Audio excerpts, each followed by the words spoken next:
no capítulo 6, no verso 25. O capítulo 6, o verso 25 do Evangelho a qual escreveu João. É uma palavra a qual nós vamos tomar por base para iniciarmos essa pregação. E essa mensagem a qual eu vou estar trazendo ao coração da igreja nessa noite, eu dividi ela em 3 tópicos.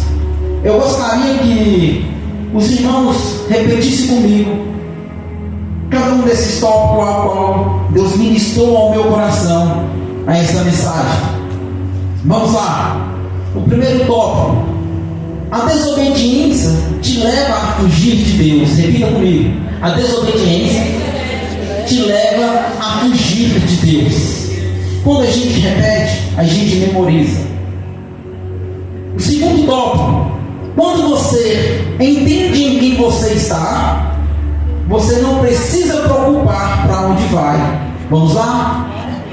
Quando você entende em quem você está, você não precisa preocupar para onde você vai. Glória a Deus. E o terceiro tópico dessa mensagem é: se você se conecta com Deus, se você se conectar com Deus, você pode entender o propósito. Mas se você não se conectar com Deus, você pode entender o propósito, mas vai agir na hora errada. Então vamos lá. Se você não se conectar com Deus, você pode até entender o propósito, mas vai agir na hora errada. Glória a Deus. Memorize cada tópico dessa mensagem, porque eu tenho certeza que o que Deus vai fazer é algo extraordinário nessa noite. Glória a Deus. Então vamos para a leitura do primeiro texto a qual nós vamos estar meditando nesta noite. O Evangelho segundo escreveu João, no capítulo 6, no verso 25. Quando encontraram do outro lado do mar, perguntaram-lhes: Mestre, quando chegastes aqui? Jesus respondeu: a verdade é que vocês estão me procurando, não porque viram os sinais milagrosos, mas porque comeram os pães e ficaram satisfeitos. Não trabalhe pela comida que se estraga, mas pela comida que permanece para a vida eterna, a qual o Filho do Homem dará a vocês. Deus, o Pai, nele colocou o seu selo de aprovação. Glória a Deus. Glorifique o nome do Senhor Jesus. Pode se assentar e aplaude o nome dele, que é digno de toda honra e toda glória. Senhor, meu querido Deus e amado Pai, em nome do Senhor Jesus, meu Deus, aqui está a tua palavra. Que o Senhor, Deus de Israel, venha falar ao coração de cada um de nós, Pai. Não aquilo que queremos ouvir, Senhor, mas aquilo que precisamos ouvir. Deus, em nome do Senhor Jesus, que o Senhor venha alinhar o nosso propósito nesta noite com o teu propósito, em nome do Senhor Jesus. Amém? Glória a Deus. A palavra a qual eu quero trazer aos irmãos, aqui o Senhor Jesus Cristo, anteriormente ele me fez milagres. Ele fez um milagre de multiplicação, multiplicando os pães e servindo aquela multidão. Só que aquela multidão viu aquele sinal tão grandioso. Eles comeram, se alimentaram, saciaram a sua vontade. Todos ficaram satisfeitos. Agora todos vão para sua casa. Só que no outro dia eles voltam a procurar Jesus. Eles voltam a procurar aonde eles tinham comido e bebido. Só que aqui eles não encontram Jesus. E eles viram que não saiu outro barco dali, a não ser o barco de Simão, com os discípulos. E eles viram que Jesus não entrava com os discípulos nesse barco. Então aqui agora eles ficaram sem saber aonde Jesus estava. Mas eles resolvem ir atrás dos discípulos de Jesus. Quando eles chegam lá, é que eles encontram o Senhor Jesus Cristo e eles vão perguntar: mestre, quando foi que chegastes aqui? Porque na madrugada o Senhor Jesus caminha sobre as águas e encontra-se com os discípulos no meio do mar, e de lá ele acaba de chegar com Jesus. Aí eles não sabiam como Jesus tinha chegado lá. Só que no dia que Jesus fez o milagre dos pães, Jesus viu que eles intentavam em fazer Jesus ser rei à força. Por isso que Jesus se retirou para o monte, porque eles intentavam colocar Jesus para ser rei. Porque quando eles veem realmente este é o profeta a qual Moisés apontara que viria, o profeta a qual todos esperavam, o Messias. Só que quando eles entendam isso, Jesus vê que eles iriam querer trazer este reinado para Jesus, a qual não era o propósito de Jesus, reinar na terra. O propósito de Jesus não era ser o rei terreno que Israel queria, a qual eles necessitavam. Eles pensavam que eles precisavam do rei que viria, mas que seria um rei que iria libertar eles da opressão do Império Romano. Então, o intuito deles era que quando o Messias chegasse, iria libertar eles da escravidão que eles viviam, porque o imperador romano era quem dominava sobre todos eles, e para eles era um jugo muito pesado. Então aqui eles estavam pensando em fazer Jesus ser rei, porque viu um homem tão poderoso desse, ele sendo o nosso rei, ele vai nos libertar das mãos dos romanos. E o propósito de Jesus na vida deles não era esse. O propósito de Jesus na vida do seu povo nunca foi esse. Só que agora eles chegam para Jesus e tá: mestre, quando foi que chegastes aqui? Aí Jesus vai falar com eles: vocês estão atrás de mim, não é porque viram os milagres, porque viram os sinais que eu fiz. Vocês estão atrás de mim é porque comeram e saciaram a sua fome. Vocês estão atrás de mim é porque o que eu fiz satisfez os seus egos, encheu naquilo que você se sentia vazio. Então Jesus está mostrando para eles que eles não estavam preocupados com o reino de Deus, eles não estavam preocupados com o céu, eles estavam preocupados com a terra. Eles estavam preocupados que Jesus saciasse os desejos carnais. O que vemos muito nos dias de hoje: igrejas cheias, mas de pessoas vazias. Igrejas cheias de pessoas atrás de Jesus, por causa que ela quer que Jesus satisfaça algum desejo dele, ou que seja um casamento que está prestes a ser destruído, ou que seja a situação financeira que ele gastou tanto que entrou num buraco que não sabe como sair. Aí vai correndo atrás de Jesus. Era mais ou menos isso que estava acontecendo. Nos dias de hoje, igreja cheia não significa pessoas atrás de Jesus pensando no céu.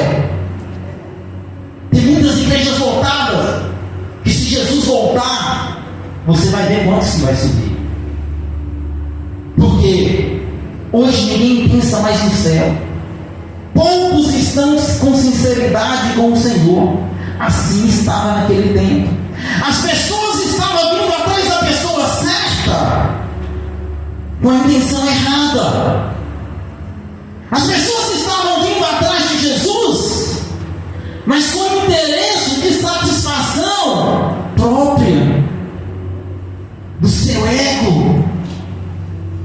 As pessoas estavam vindo atrás de Jesus para que Jesus satisfazesse as suas vontades. E quando eu venho até Jesus, não é para que eu faça a minha vontade, é para que eu faça a vontade dele. Eu tenho que fazer a vontade dele. E hoje, muitas das vezes, muitas pessoas vêm para que Jesus satisfaça as suas vontades. Vocês veem que essas pessoas foram saciadas ali quando encheu a barriga de pão, não foi? Mas no outro dia elas não estão atrás de Jesus por causa de mais pão. Assim é todo aquele que vem atrás de Cristo por causa de coisas. Se você vier a ter Cristo pela pessoa de Cristo, você será saciado. E você não sentirá falta de coisas, por mais que você passe necessidade. Então é isso. As pessoas não tinham entendido o propósito. As pessoas ainda não compreendiam para que Jesus veio. As pessoas não queriam estar debaixo de uma palavra de obediência.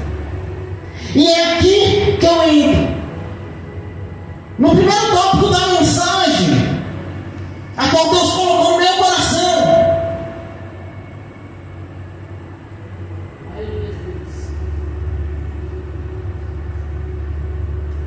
Porque a desobediência nos leva a fugir de Deus. Você quer ver algo extraordinário? Na queda do homem, quando Adão cai, qual é a primeira coisa que Adão faz? Fugir de Deus.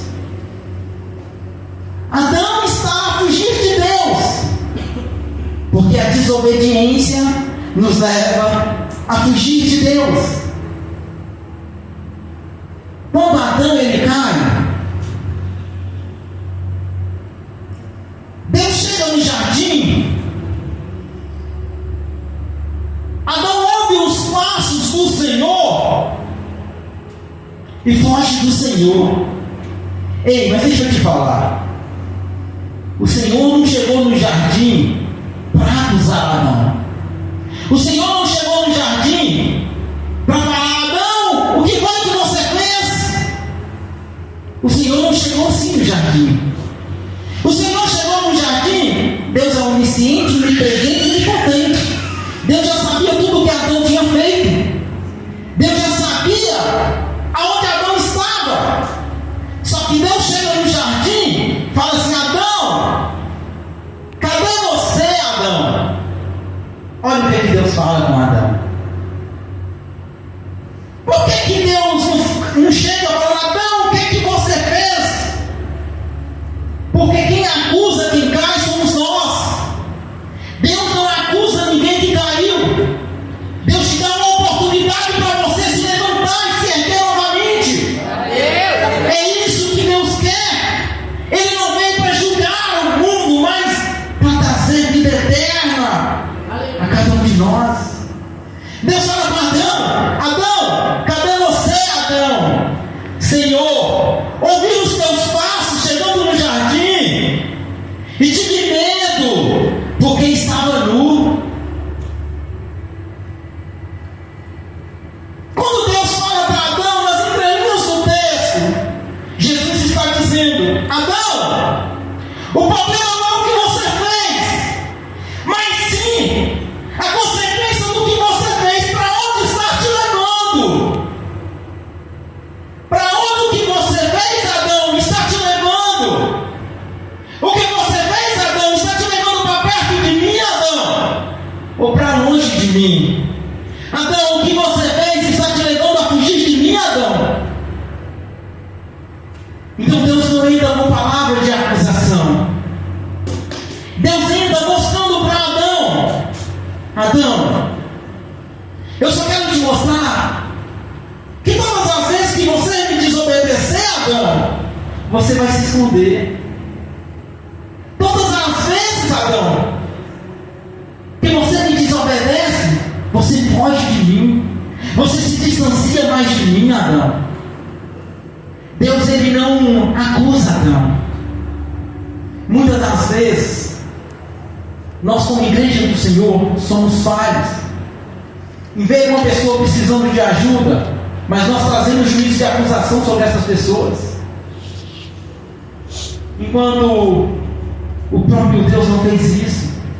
Pessoas que pregam muito e se acham melhor do que as outras, pessoas que louvam demais e se acham que é melhor, que tem mais autoridade, que pode falar e fazer o que quer. Se o próprio Deus, com todo o poder, podia acusar Adão, não acusou.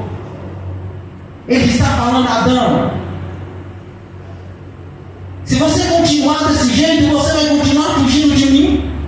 Mas se eu estou te chamando, Adão, a um arrependimento, eu estou te chamando, Adão, para perto de mim. Deus não quer que fugimos dele. Deus quer que aproximamos mais dele. Você quer ver algo extraordinário? Na segunda fala de Deus, Adão fala o quê? Ouviram os teus passos no jardim e fugi porque descobri que estava nu. Deus falou com Adão: Adão, foi porque você me desobedeceu, foi porque você comeu do fruto que eu falei para você não comer, Adão? Não, Deus não falou isso. O que Deus falou para Adão? Quem disse que você está nu? Olha para você ver. Aqui é algo extraordinário, porque mais uma vez, Adão que está se acusando, Adão que está falando, é porque eu pequei, porque a nudez de Adão simboliza o pecado. Quando Deus fala: e quem disse que estás nu? É Deus falando com Adão, mesmo sabendo que você pecou, Adão, eu não estou te acusando. Mesmo sabendo que você errou, Adão, eu não estou te acusando. É você mesmo que está se acusando. Por quê, irmão? Não adianta eu pecar e esconder do pastor. Não adianta eu pecar e esconder da igreja. Porque a minha consciência me condena diante de Deus. É a consciência de Adão que está condenando ele. Não é Deus que está trazendo juízo de julgamento sobre Adão, mas sua própria consciência está acusando que ele está praticando a coisa errada. Então, na nossa vida, quem nos acusa diante de Deus é a nossa consciência. Adão, antes de desobedecer, estava num período chamado período da inocência. No período da inocência, ninguém te acusa. A sua consciência não te acusa porque você é inocente. Adão, no período na qual ele não conhecia o pecado, ele não sabia que estava nu desta forma a qual ele está vendo agora. Agora, quando Adão desobedece, ele entra num período chamado o período da consciência. E no período da consciência, a sua consciência te acusa. Por mais que você esconder o seu erro, o seu pecado de todo mundo, ela vai sempre te acusar diante de Deus. Sempre diante de Deus você vai entender. Só que o problema está aí. Satanás, ele engana Eva com suas doces palavras. E Eva agora é enganada e leva para Adão. Adão come. Só que Satanás induziu. Eles comeram. Foi bom. Eles gostaram. Mas agora o próprio Satanás está a acusar na mente deles. É dessa forma. O pecado é assim. As bandejas são colocadas diante de nós. Aos nossos olhos, algo extraordinário e maravilhoso. O diabo vai te instigar a pecar até você cair. No momento que você cai, ele vai te acusar. Ele vai falar para você que não tem mais jeito para você. Isso é a sua consciência. Para que você vai para a igreja? O que você fez foi tão feio. Não tem mais perdão para você, não tem mais jeito para você. Enquanto Deus está falando, eu não estou te acusando, Adão. Eu estou aqui para te perdoar. Eu estou aqui para te amar. Basta você largar o que está fazendo e vir para mim e se aproximar de mim. Então o juízo de condenação está na própria consciência de Adão. Deus não está a condenar. Deus está querendo que Adão se aproxime dele e que Adão largue de fazer o que está fazendo, para que Deus volte a ter uma conexão com Adão.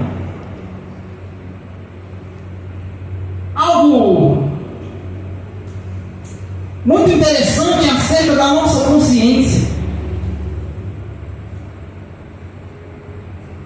Aqui, a consciência de Adão está acusando ele que ele pecou diante de Deus. Eu quero dar uma pinceladinha em algo escatológico, só para nós entendermos alguma coisa aqui acerca da consciência. O que é a nossa consciência? A nossa alma e o nosso espírito. A alma, na tricotomia, entendemos como a sede das emoções, e a consciência e o espírito, a sede da consciência, do intelecto, do que você age com a razão, com convicção, mas são algo que não se separa. Tem algo mitológico, que as pessoas entendem que no inferno tem um demônio, um Satanás com um tridente a cutucar as pessoas e fazer com que as pessoas sofram. Demônios atormentando as pessoas que estão no inferno. Ei, se você achar isso na Bíblia, você me mostra, porque eu não vejo assim. Não vejo assim. Você sabe o que é que vai te acusar no inferno? Para quem desobedece a Deus, é a sua própria consciência. No inferno, o tormento no inferno, não tem demônio, não tem Satanás no inferno. A Bíblia não me mostra. A Bíblia fala que Satanás age nas regiões celestiais, e os demônios aqui na terra atormentaram a nossa vida. A nossa não, está repreendido. A de quem desobedece a Deus. Porque se você está em Cristo, esteja em paz. Ele vai tentar. Não estou te falando que ele não vai tentar, mas Deus vai te dar força para resistir. É isso que Deus faz nas nossas vidas. Então aqui não há um demônio no inferno te atentando, um Satanás. É a sua consciência que vai estar o tempo inteiro te mostrando. Você estava naquele culto a qual Deus falou, te deu um norte, um caminho a voltar para Ele, te pediu para que você se arrependesse e você resistiu. É a sua consciência do inferno. O sofrimento é eterno porque a consciência é eterna te acusa, vai te mostrar que você teve várias oportunidades e rejeitou. É isso que é o inferno. As pessoas estarão lá sofrendo não por tormento de nada, mas a sua consciência, essa mesma consciência que mostrou para Adão que diante de Deus ele estava errado, é o que você vai ter no inferno se você desobedecer a Deus e não voltar para o Senhor. Se você não quiser um compromisso sincero com Deus, eu não quero colocar medo em ninguém, porque o medo é algo passageiro. O medo uma hora pode passar, e na hora que o medo passar você voltar a fazer. Eu quero que você entenda que Deus quer que você tenha temor. E temor não é ter medo, é ter respeito pela santidade de Deus. E quando temos respeito pela santidade de Deus, nós vamos fugir do pecado. Então, entenda que o sofrimento eterno é você sempre saber que você sempre ouviu uma palavra de alinhamento entre você e Deus, e você rejeitou. Você com a sua carnalidade, isso que impediu da sua alma estar na eternidade com o Pai, para ficar na eternidade sendo lembrada o tempo inteiro. Você vê que na parábola de Rico e Lázaro, que não dá para entender como parábola, mas como uma história, porque parábola não tem nome. As parábolas que Jesus contava, todas elas não têm nome. mas essa de Henrique e Lázaro tem, fala Abraão, fala Lázaro. Então a gente entende até como uma história verídica. Então é o que dá para entender, mas muitos vê como parábola. Lá você vê o rico do lado do inferno clamando ao Senhor para que ele volte aqui na terra para avisar seus irmãos, clamando a Deus por causa de que lá está muito quente. Então esse sofrimento lá é eterno, com esse sentimento de que pôde estar do outro lado e não esteve. Então aqui eu entendo que, glória a Deus, eu entendo que a desobediência fez com que Adão fugisse de Deus. A nossa desobediência vai fazer com que a nossa consciência o tempo inteiro nos acuse. Mas eu quero mostrar também que quando você reconhece em quem você está, você não vai ter medo para onde você vai. Quando você reconhece em quem você está, pode ter certeza que você vai entender que as moradas celestiais estão preparadas para você. É isso que Deus tem para quem é obediente. É isso que Deus tem para quem reconhece. Aqui eu vejo Adão fugindo, mas agora, no capítulo 6, no versículo 68 de João, nesse mesmo texto, eu vejo Pedro trazendo uma palavra tão extraordinária. Quando Jesus faz uma pergunta para Pedro, totalmente contrário daquilo que Adão fez. Aqui Pedro vai dar uma resposta maravilhosa. Porque Jesus começa aqui no capítulo 6, fazendo os milagres. Agora está mostrando para essas pessoas que eles estão atrás dele, não é porque eles entenderam como espiritual, mas sim algo carnal. Mas o Senhor Jesus continua a mensagem. E agora ele vai falar que ele é o pão da vida, que ele é o pão vivo que desceu do céu, que aquele que não comer da carne e beber do seu sangue não tem parte com ele. Uma outra coisa que eu quero aproveitar e abrir um parênteses para alertar a igreja.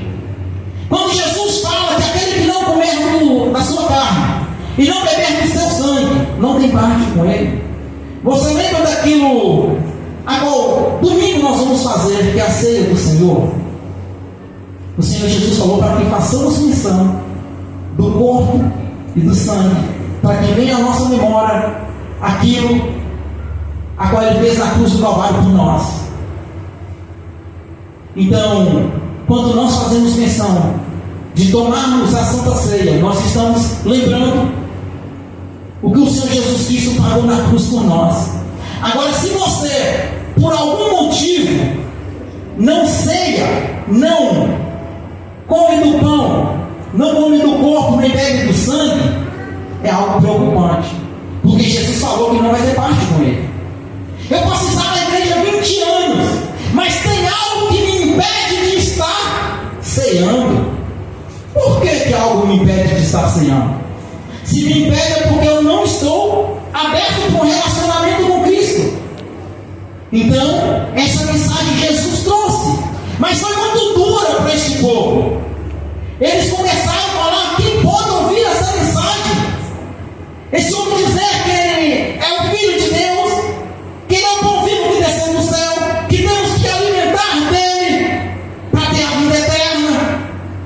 E as pessoas começam a olhar para Jesus e falar: é muito duro, não dá para ouvir isso. As pessoas começam a se afastar de Jesus. Aí Jesus, ele vê esses discípulos todos se afastando. Ele olha para os 12 que estão perto dele e vai falar com eles: e vocês não querem ir com ele também, não? Pedro vai virar para Jesus e vai dizer: Senhor, para quem iremos nós? Se só tu tens as palavras de vida eterna. Aqui eu entendo que quando Pedro fala para quem iremos nós, é porque quando você entende em quem você está, você não precisa preocupar para lugares onde você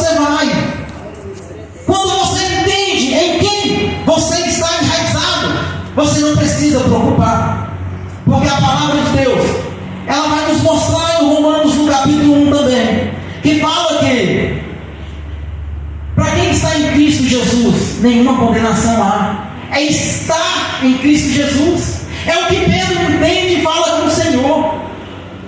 Não é para onde iremos nós, é para quem? É para a pessoa de Jesus. O apóstolo Paulo está falando em Romanos, é para quem está em Cristo, nenhuma condenação há. Se eu entendo que eu estou em Cristo, não há condenação para mim. Paulo também vai falar em 2 Coríntios, no capítulo 5, no verso 17. Portanto, que todos que estão em Cristo Jesus, todos aqueles que estão em Cristo Jesus, eu vou ler, é melhor. Portanto, se alguém está em Cristo Jesus,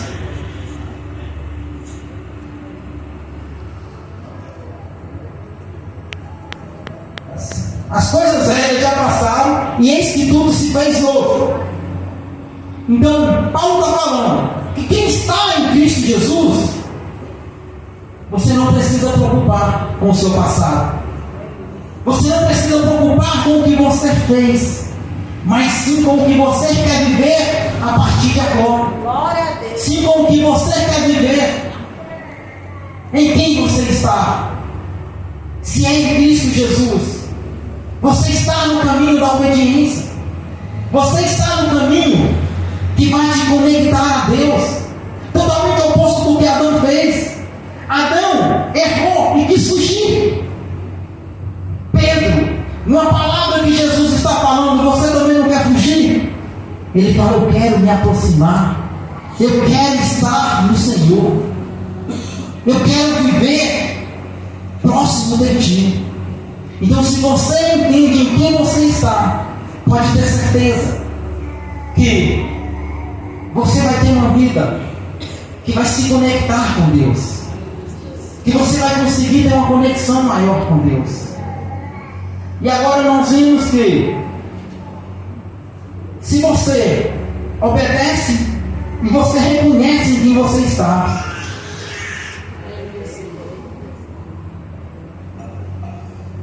você consegue uma aproximação maior de Deus. Mas mesmo você obedecendo, reconhecendo em quem você está, se você não tiver um nível de aprofundamento, de busca, de entrega no Senhor, você pode muitas das vezes entender o processo, entender o chamado, mas agir na hora errada, por falta de intimidade, por falta de conexão. Como que eu vejo isso? Em Êxodo, no capítulo 2, no verso 11 e 12, eu vejo Moisés matando o egípcio. Moisés, ele mata o egípcio. Moisés é um menino que ele nasce, e ao nascer, todo mundo conhece a história, ele vai ser achado pela filha do rei. E aí, o que é que ela vai entregar ele de novo para a mãe dele, para ser criado pela mãe por um certo período e depois devolver para ela. E isso vai acontecer. Com certeza, Moisés, na sua infância, ele foi ensinado acerca de Deus, ele teve princípios de Deus, e tudo aquilo que ele aprendeu acerca de Deus. Agora ele vai ser criado pela filha de Faraó, e ele vai viver 40 anos lá, mas ele tinha uma base. Ele sabia de qual povo ele era. Ele sabia da promessa a qual Deus fizera a Abraão. Ele sabia de tudo aquilo que Deus prometeu para o seu povo. Só que agora, aos 40 anos, ele entende que Deus chamou ele, que o propósito de Deus era que ele tirasse o seu povo do Egito. Porque Deus fez uma promessa a Abraão: Abraão, eu vou te dar uma descendência. Só que Deus, antes de Abraão morrer, Deus falou: Abraão, a sua descendência vai ser assim, assim, assim. Ela vai viver 400 anos escravizada numa terra estrangeira.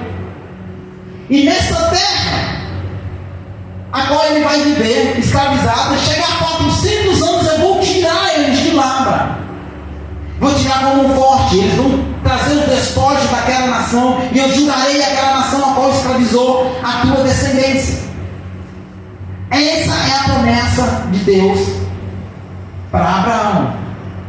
Deus cumpre ou não cumpre o que promete? Deus, ele sempre cumpre. Ele sempre vai cumprir aquilo que te prometeu. Ele sempre vai te entregar no tempo certo e na hora certa tudo aquilo que ele te prometeu. Deus, ele não deve nada a ninguém. E as pessoas falam assim, muitas pessoas falam que Deus tarda, mas não falha. Deus não tarda e nem falha, ele age na hora certa. Ele age na hora e no momento certo. Então a promessa de Deus era tirar esse povo com 400 anos. Mas Moisés, com 40 anos, entende esse chamado.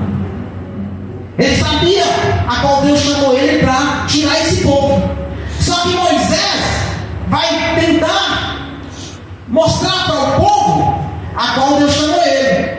O que é que Moisés vai fazer? Moisés vai matar o egípcio quando ele vê eles maltratando os seus irmãos. Moisés aqui, ele quer se aparecer para o povo que ele seria essa pessoa. Sim, Moisés tinha entendido o propósito. Moisés tinha entendido o que Deus iria fazer. Só que Moisés tentou fazer na hora errada. E por Moisés fazer na hora errada, Moisés atrasou o processo do povo por 30 anos. E Moisés atrasou o seu chamado também, 30 anos. O chamado de Moisés era para tirar o povo do Egito mesmo. Mas nos 400 anos, quando Moisés mata o egípcio, está no ano 390 da escravidão. 10 anos antes de cumprir a promessa de Deus. Aqui está o problema. De você entender o seu chamado e não ter uma busca, uma conexão tão grande com Deus, a qual você vem ouvir a voz de Deus. Porque o problema não é você entender o chamado, é você querer agir na hora errada, você querer agir por conta própria, porque você não ouviu a voz de Deus te mandando fazer. Mas muitas das vezes tem pessoas fazendo sem Deus mandar, agindo por impulso próprio, na hora errada, e fazendo a coisa errada. Às vezes Deus não te chamou para fazer, mas por não ouvir a voz de Deus e fazer, fez a forma errada, na hora errada. Aqui Moisés faz dessa forma. Só que Moisés vai ser levado. Moisés vai ter que fugir. Deus permite Moisés fugir para o deserto de Midian. Moisés vai fugir e ele vai viver 40 anos na terra de Midian, onde ali ele casa e vive com a filha de Jetro. E ele vai cuidar do rebanho do teu povo, do filho do sogro dele. Moisés está cuidando do rebanho do seu sogro no deserto. Moisés é levado para o deserto para que Deus tenha um tratamento com Moisés. Todo deserto que você passa tem um propósito de Deus. Todo deserto que você passa é um tratamento de Deus com você. Moisés está no deserto, mas há um propósito de Deus na vida de Moisés. Moisés está ali no deserto não é por um acaso. Moisés está sendo provado. E Moisés vai ser aprovado por Deus. Então Moisés, quando Moisés está no deserto, Moisés está sendo provado. Quando Deus te prova, não é para que Deus te conheça. Deus te prova é para você conhecer quem é você em Deus. Por quê? Você já se pegou em alguma coisa que você falou: se isso acontecesse comigo em outro tempo, eu agia de outra forma, porque eu me conheço quem eu era. Você conhece quem você é. Você conhece quem você é, o seu antigo, velha natureza, o homem carnal que você era. Mas às vezes Deus faz provação tão grande na sua vida, para você entender quem você é agora em Deus. Porque você vai reconhecer, em outra hora eu agia de outra forma, mas agora eu ajo dessa forma, porque você reconhece agora quem você é. Toda a prova é para que você conheça quem você é em Deus. Você acha que Deus iria provar Jó para provar alguma coisa para Satanás? Deus não precisa provar nada para quem não tem compromisso com Ele. Deus usou Satanás para provar Jó, para mostrar para Jó o que Jó era capaz, estando em Deus. Deus usa Satanás para que Jó passe por uma prova muito grande. Jó conhecia toda a lei do sacrifício. Jó vivia numa vida natural, mas um homem temente a Deus, fazendo sacrifício, agora ele aprendeu a fazer, mas nunca teve uma intimidade mais profunda, um relacionamento muito mais profundo com Deus. E agora Deus permite ele ser provado, para que ele conheça o nível a qual ele poderia chegar, estando firme em Deus. Isso prova que no capítulo 42, Jó ele vai falar, depois de toda a prova, ele vai olhar, ele mesmo não sabia que ele era capaz de suportar tudo que ele suportou. Assim você muitas das vezes olha e pergunta como eu consegui suportar essa prova, como eu estou aguentando até hoje. É porque Deus, Ele está mostrando que estando nele, você consegue suportar. Estando nele, você vai passar por essa prova glorificando a Ele. E depois que tudo isso passar, você vai olhar para trás e vai reconhecer que realmente, através da prova, você passou a entender quem hoje é você. Porque você conhecia quem você era lá atrás, mas você não conhece o que você é capaz de fazer. Jó ele vai virar para Deus e falar: Senhor, eu te conhecia de ouvir falar, agora os meus olhos te veem. Isso é algo extraordinário. Foi através da prova que ele conseguiu entender tudo isso. Então é através da prova que você vai entender quem é você em Deus. Sem a prova, você só vai conhecer quem você era. Mas através da prova você vai conhecer quem você é. Deus já sabe quem você é. Deus te conhece da eternidade. Deus já sabe o seu coração. Mas Deus quer que você conheça o que você é capaz estando nele. Então, Moisés entende. Porque Moisés está sendo forjado no deserto, mas Moisés ainda vivia no natural. Moisés vivia no que era natural. Moisés, ele estava acostumado a ver sarça pegar fogo ao meio-dia no deserto. Mas Moisés está pegando um nível de intimidade maior com Deus. O tratar de Deus faz isso conosco.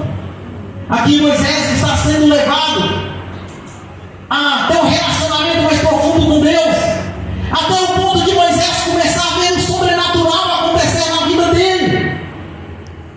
Moisés agora tem o costume de ver sarça pegar fogo no deserto, mas agora ele está vendo uma sarça pegar fogo diferente.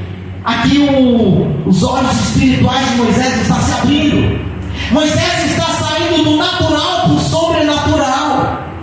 Moisés entende agora que o que está acontecendo já não é mais natural. E quando vivemos uma vida no natural, nós nunca vamos conseguir entender o sobrenatural de Deus na nossa vida. E agora, quando Moisés começa a deixar com que começa a queimar, que começa a arder essa chama, que essa chama começa a pegar fogo, Moisés começa a ter um nível de relacionamento mais profundo com Deus. E Moisés está pronto agora para tirar o povo de Deus do Egito. Moisés está preparado porque Moisés saiu do natural para o sobrenatural. É assim que Deus quer fazer na minha vida e na sua vida. Ele quer que saímos de um comodismo de algo muito natural e passamos a entender o sobrenatural de Deus nas nossas vidas. Enquanto estivermos vivendo no relacionamento raso com Deus, nós não vamos conseguir enxergar o sobrenatural. Aqui Moisés, agora ele vai tirar o povo. Ele vai ser levado para tirar o povo. Moisés ficou 40 anos no deserto. Agora Deus vai levar Moisés para tirar esse povo. Como que eu vou entender que o atrasar do ministério de Moisés e de um povo de 30 anos de cativeiro foi porque Moisés tentou antecipar o processo? É porque Moisés saiu, ficou 40 anos no deserto. Ele volta para tirar o povo 40 anos depois. E como ele tira o povo 40 anos depois, a Bíblia fala que o povo de Deus foi tirado do Egito 430 anos depois. Então, se Moisés ficou 40 anos na terra de Midian e o povo saiu com 430, o normal era ter saído com 440. Isso mostra que Moisés antecipou 10 anos para tentar tirar o povo. Por isso, ele atrasa o processo. Por isso, ele atrasa o processo do povo sair do Egito e o ministério dele também de se fluir no tempo certo. Por isso que nós temos que entender todo o processo a qual precisamos passar e agir no tempo certo, na hora certa. Nunca tente avançar antes de Deus te chamar para fazer. Na hora que Deus te chamar, você vai saber a hora certa, se você estiver conectado com Ele. Então, assim, eu gostaria de estar convidando vocês para ficar sobre os seus pés.